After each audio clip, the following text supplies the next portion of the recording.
previously we discussed the rational numbers, the set of all fractions, such that a and b are integers and b is not equal to 0. And we identified this set as the set of all numbers with periodic decimal expansion.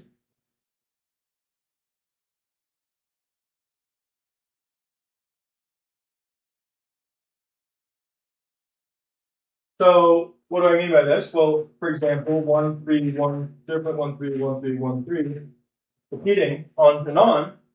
Okay, this number has a periodic decimal expansion because it has some string of digits, or once it reaches that point, that string of digits just starts repeating itself over and over again out to infinity. Another one that I could do is 1, 7, 3, 9, 1, 3, 1, 3, 1, 3, where 1, 3 is repeating itself. And again, this is still a periodic. This is still a fraction. It just takes some time to get to a point where it starts repeating itself, which is totally fine. So the first finite number of digits are arbitrary, and then I get a periodic, and then I get some string of digits, which is then periodic everywhere to further down the further to the right of the decimal. Okay, so we contrasted this with the real numbers, which you can think of as the set of numbers with any decimal expansion, okay? With any decimal expansion. So this is, for example, contains, well, any number that you can write as an infinite decimal, okay? So 341.39567, and it doesn't have to follow any specific pattern. Now, this condition that you might think, well, rational numbers are really close to the real numbers. And you would be correct, because for any real number that I specify, let's say I give you an infinite string of numbers, which represents a real number, then you can cut off at any point past the decimal. Let's say I go 4 places past the decimal, and then I cut off the number. I'm left with a rational number. This is in Q. And this rational number is a pretty good approximation of the real number, and it's a good approximation up to an order of 1 over 1,000. Okay, and if I wanted a better approximation, I could just cut it off later down the line in the decimal. Okay, so rational numbers can approximate real numbers, but it turns out that real numbers contain way more information than rational numbers, because rational numbers, you only need a finite set of data to specify a rational number. You only need the finite string of digits, and then the finite string of digits, which is periodic. And with that finite amount of information, you can specify a rational number. Whereas a real number, you actually need an infinite amount of information. You need an infinite amount of accuracy to specify a real number, okay? And so, because of that, real numbers, we can only really approximate with rational numbers, okay? We can never write a real number out using our alphabet. To perfect accuracy. That's why we use symbols like pi, right? Because pi actually contains an infinite amount of information that is inexpressible within our alphabet 0, 1, 2, 3, 4, 5, 6, 7, 8, 9. Okay. All right. So let's discuss passing to the real numbers. Okay. So if I want to actually pass to the real numbers from the rationals, then I need some more rigorous notion of approximation. Now, this rigorous notion of approximation comes from the idea of a sequence. So, sequence of n is defined to be the data of a function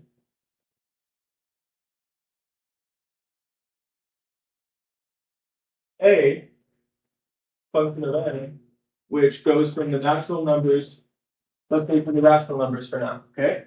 So essentially, if I look at sequences, I essentially just have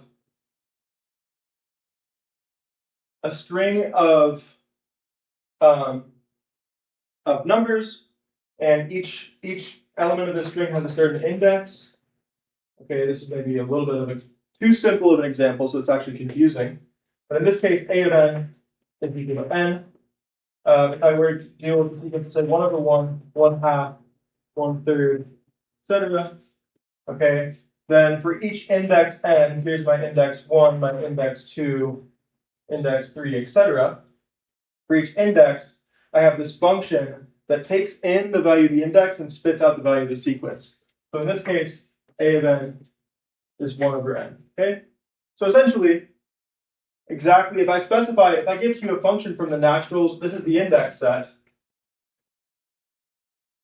Okay, so if I give you, for each index, I give you a rational number, then you know exactly how to build this sequence. Namely, at each index of the array, you're just going to put in the number, which is the value of this function. Okay, so we can do one more example. If I do the example 2, 4, 6, 8, 10, etc., then this would be the function 2 times n. Okay, so my input here is n equals 1, n equals 2, etc. And the output, the value of the sequence at that index, is simply given by plugging in the index into this function a. Okay? All right, so now what we want to do is use sequences to describe real numbers, and in fact approximate real numbers using sequences of rational numbers. Okay? So the idea is that if I look at the sequence 3, 3.1, 3.14, 3.141, 3.1415, etc. Okay, then the idea is that somehow, in some notion, this sequence should represent in the limit pi. Okay, so this sequence somehow contains information about pi as I go far enough down the sequence. I get a better and better approximation of pi. So to make this notion of a limit rigorous, okay, so to make this notion of going to the limit rigorous, we're going to need another definition.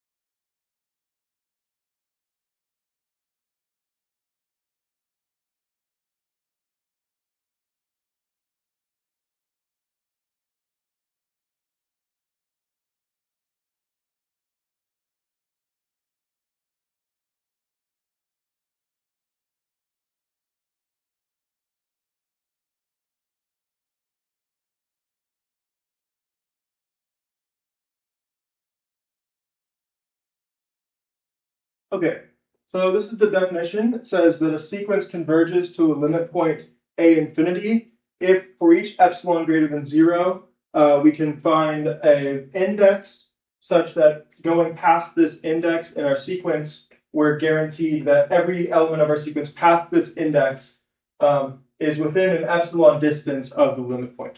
Okay, so geometrically speaking, I'm requiring that if I take an epsilon is like an error. Okay, so if I look at for any arbitrary error, I can get within that error with this sequence as an approximation of the limit point, as long as I go far enough out. So let me just say what I mean by that. So if I have, let's say, a number line, suppose I have a number line and I have some limit point a infinity. Okay, and now if I specify an error, okay, so once I specify an epsilon, that's like specifying essentially a ball around this limit point of radius epsilon error, and epsilon can be as small as I want.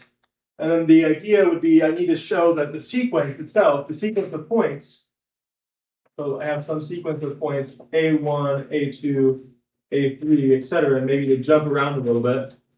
A4, here's A5, A6, but then eventually, past this index 6, if I go far enough along my indices, the sequence forever stays inside this epsilon ball. So in this case, my capital N would be 7, And then once I'm past the index 7, I stay within this epsilon ball, this epsilon neighborhood of my limit point for all future indices. And notice that this ball is arbitrary, so it's somehow capturing this intricate information of approaching this point at infinity. I need to be within every possible neighborhood of that point infinitely often, okay? But we could think about the reals, here's not a rigorous definition, but we could think about the reals as, the set of limit points.